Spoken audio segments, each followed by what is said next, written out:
येलोचा अर्थच कळत नाही काही, त्याच्यातच जास्त ऍक्सिडेंट होत आहे. त्या येलो सिग्नलमुळे ऍक्सिडेंट जास्त होत आहे आणि त्याचा काय तो सांगतोय हे आपल्या पालकाला कळत नाही. पण जेव्हा ग्रीन झाल्यानंतर येलो लागतो बरोबर, त्याच्यानंतर रेड पडतो. पण येलो लागला की पालकांना असं वाटतं, बाईक स्वार कारवाले जे ड्रायव्हर आहेत, की आता मला जोरात जायचं आहे. पण तो काय सांगतो, सावधगिरी बाळगांचा. तुम्ही अशी लांब 1-1.5 मीटरवरती त्याच्या मागे येणाऱ्या गाड्या आहेत. जेव्हा पिवळा सिग्नल पडतो तेव्हा त्याच्या मागे जेव्हा गाड्या असतात त्यांना थांबायचंच आहे कंपल्सरी. पण आपल्या पालकांना काय वाटतं, आता रेड गेट पडणार आहे, मला पळायचंच आहे. त्याच्यामुळे ऍक्सिडेंट होत आहेत आणि आपली लोक उगाच जीवानिशी जात आहेत. किती लोक जाते आपले वर्षाला? 1,74,000 आत्तापर्यंत. आत्ताच्या गेल्या वर्षी वर्षाला एवढे लोक सैन्याच्या बरोबर मरत आहेत बाँड्रीवरती. ते महिन्यांचा शहीद नाही होता, पण ही नाहक संख्या आपली कमी होतो आणि त्याचा फटका आपल्या गव्हर्नमेंटला बसतो. आपली अर्थव्यवस्था खिळखिळी होते. समजलं? हे नियम तुम्हाला माहिती पडावे म्हणून हा विषय आहे. असतो जसा झाडाचा फळ पिकल्यानंतर तो खाली पडतो तसा तुमचा मेंदू परिपक्व झालेला असतो. माझ्या आई वडील मला प्रिय आहे, त्यांचा जीव आम्हाला प्रिय आहे, तर मी घरी सांगू शकतो नाही त्यांच्याकडे गाड्यांच्या की पप्पा गाडी चालवत आहे, हेल्मेट लावा. बरोबर? त्याशिवाय तुम्ही गाडी चालवू नका. बघा तुम्ही घरी सांगा, आणि जर पप्पा हेल्मेट घेत नसेल तर घरचा हेल्मेट घेऊन त्यांच्या हातात द्या आणि सांगा पप्पा हेल्मेट शिवाय गाडी चालवायची नाही. कारण आपल्याला आता सांगू होतो का? सांगून होतो नाही ना. मग कधीही आपला जीव कधी जाऊ शकतो. ऍक्सिडेंट झाला बाईकचा तर तो बाईकवर पडला आणि त्याच्या डोक्याला लागला तर तो क्वचित काळ तो जगू शकतो. नाहीतर त्याचं त्याला वरती डायरेक्ट तिकीट आहे. बरोबर आहे? याच्यासाठी तुम्ही तुमच्या पालकांना सांगा, नातेवाईकांना सांगा की हेल्मेट बाईक असेल तर हेल्मेट हा कंपल्सरी आहे. हेल्मेट तो पण चांगल्या क्वालिटीचा ISS 5चा पाहिजे. त्याची 5 वर्षाची गॅरंटी असते. किती वर्षाची? 5 वर्षाची. तो 5 वर्षानंतर काय होतो, आपल्या उष्णतेमुळे आपला जो प्रूफ असतो तो आकुंचन पावतो आणि मग तो हेल्मेट असा लूज होतो. घ्यायला सांगा घरी, तो चांगल्या प्रकारे असला पाहिजे. त्याला ग्लास पाहिजे. मगाशी मॅडमने सांगितलं की ग्लास त्याच्यासाठी पाहिजे ती. बरोबर? कारण का गाडी चालवताना धूळ किडी बारीक असतात ते आपल्या डोळ्यामध्ये जाऊ शकतात. बरोबर ना? त्याच्यामुळे आपला बॅलन्स जाऊ शकतो. त्याच्यामुळे हेल्मेट आणि परत संपूर्ण हेल्मेट पाहिजे. पूर्ण तुमचा अनवटी कव्हर झाली पाहिजे. कारण इथे जरी मारला तर तुमच्या मेंदूला धक्का लागतो. बरोबर आहे? त्याच्यासाठी ही काळजी तुम्ही घ्यायची. तुमच्या पालकांची काळजी तुम्ही घ्यायची. घेणार का? आणि माझ्या विद्यार्थी मित्रांनो, तर आज आपण इथे आलो का माहिती आहोत? आम्ही इथे का आलेले आहोत तुम्हाला माहित आहे का? सांगा बरं. एकाने कोणीतरी सांगा. एकाने सांगा. सांगितलं का आलोय आम्ही? पोलीस का आले तुमच्या शाळेत? RSP कोणाला? बोला.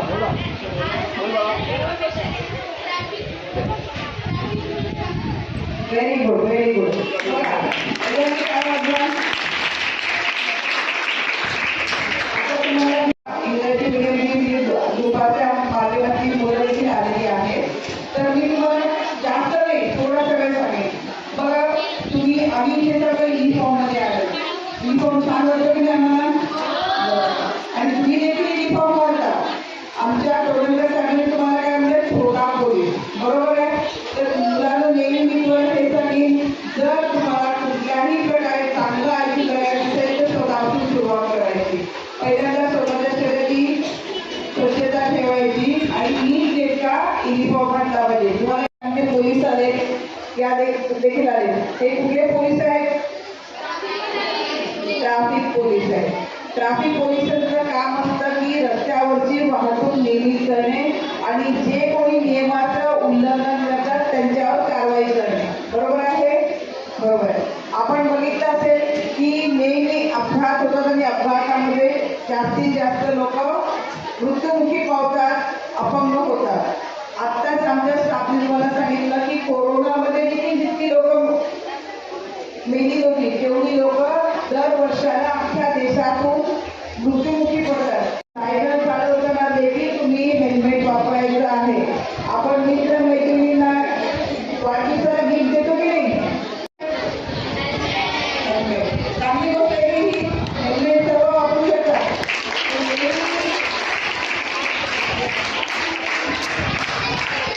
Very good. तुम्ही 18 वर्षाचं होणं गरजेचं आहे. त्यानंतर तुम्ही लायसन्स घेणं गरजेचं आहे. त्यानंतर जे तुम्ही वाहन चालवणार त्याचा तुमच्याकडे योग्य तो लायसन्स परवाना असला पाहिजे. वाहतुकीचे नियम पाळावे लागतील. वाहतुकीचे नियम पाळणं म्हणजे काय? सेवा रस्त्यावर तुम्ही जाता, राईट साईडनी जाणाऱ्या लोकांना वाहनानं राईट साईडनी गेलं पाहिजे. मध्ये ओव्हरटेकिंग करता कामा नये. किंवा जी लेन आहे तुम्ही रस्ते बघितलं का? पळून जातो, बरोबर आहे. मोटरसायकलवाला काय करतो? पळून जातो.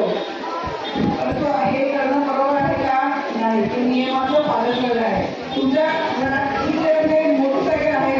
तुमच्या आईवडील आहे ते नेहमी हेल्मेट वापरा. दारू पिऊन वाहन चालवणं चांगलं आहे का?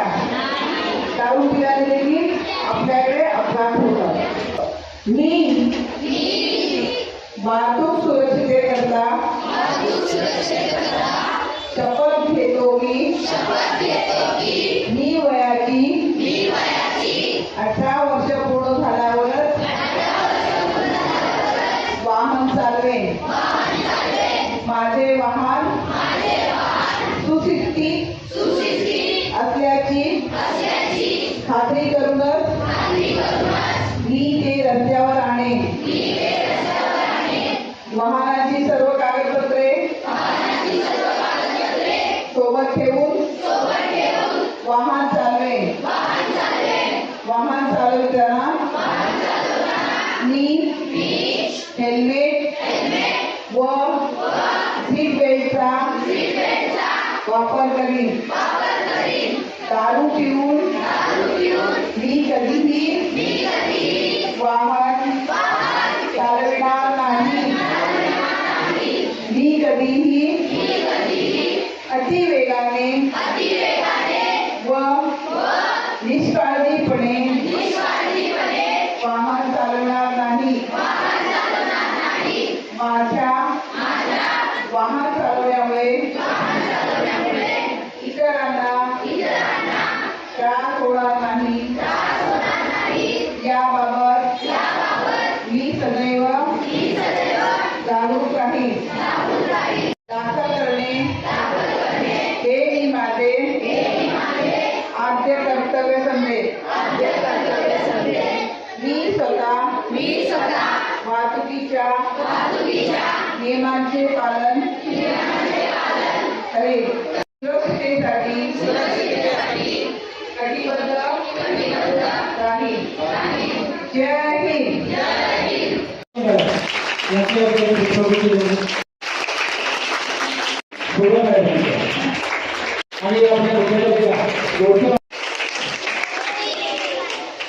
एवढी सुंदर माहिती आज तुम्हाला मिळालेली आहे.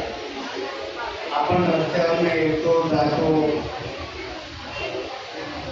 कोण एखादी वयस्कर असेल तिला प्रवास करून देण्याचं काम असेल, आपल्या आईवडिलांबरोबर असताना लेफ्ट राईट दोन्ही गाड्या बनवण्याचं काम अत्यंत सुंदरतेने या ठिकाणी मांडलेलं आहे. यांच्या मॅडम आहेत ना, खूप जुन्या आपल्या ओळखीच्या आहेत. त्यांना आज या ठिकाणी बघून आश्चर्यचकित झालो की मॅडम वगैरे आहेत. त्यांच्यासाठी जेवढ्या जोरात टाळ्या वाजवता येईल तेवढं वाजवा.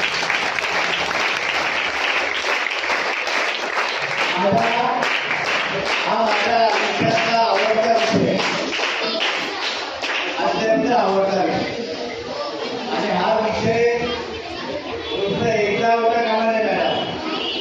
तुम्ही आम्हाला ऑर्डर करा, आम्ही सगळी इथे व्यवस्था करू आणि जेवढं ज्ञान आमच्या मुलाला विद्यार्थ्यांना मिळेल तेवढं आमच्यासाठी खूप फायदेशीर आहे.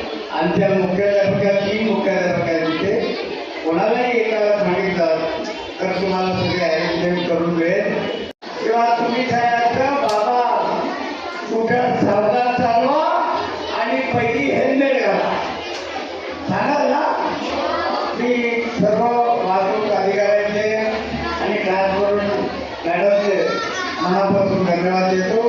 असं सहकार्य मिळावं.